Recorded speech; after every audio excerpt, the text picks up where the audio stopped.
मराठा आरक्षणासाठी सुरू असलेल्या आत्महत्यांचे सत्र काही केल्या थांबत नाहीयेत. राज्य सरकारने मराठा समाजाला 10% आरक्षण देण्याचा निर्णय घेत त्याची अंमलबजावणीही सुरू केली. मात्र ओबीसीतून सगळे सोयऱ्यांसह मराठ्यांना आरक्षणाच्या मागणीवर आंदोलक मनोज जरांगे पाटील ठाम आहेत. दरम्यान विधिमंडळाचे अर्थसंकल्पीय अधिवेशन सुरू असतानाच अंतरवाली सराटी येथील आंदोलन दडपण्याचा प्रयत्न पोलिसांकडून केला जात असल्याचा आरोप केला जातोय. अशातच पैठण तालुक्यातील अपेगाव येथील तरुणाने मराठा आरक्षणाच्या मागणीसाठी आत्महत्या केली. त्याच्या जवळ एक सुसाईड नोट सापडली असून ज्यात आपण मराठा आरक्षणासाठी आत्महत्या करत असून माझ्या मुलाने नेत्यांच्या नादी लागू नये असा उल्लेख आहे.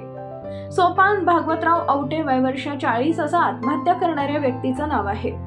पोलिसांच्या माहितीनुसार अपेगाव येथील सोपान भागवतराव औटे यांनी गट क्रमांक 316 मधील शेतातील लिंबाच्या झाडाला सोमवारी सकाळी 8 वाजता गळफास घेतला. पैठण पोलिसांनी घटनास्थळी धाव घेत मृतदेह खाली उतरून पैठण येथील शासकीय रुग्णालयात दाखल केला. पंचनाम्यादरम्यान पोलिसांना एक चिठ्ठी सापडली. त्यात माझ्या मृत्यूशी वैयक्तिक कोणाचा काही एक संबंध नाही. मराठा योद्धा मनोजदादा जरांगे यांच्या नाकातून रक्त आले तरीही सरकार आरक्षण देत नाही. या सरकारचा निषेध म्हणून मी आत्महत्या करत आहे असा उल्लेख आढळला.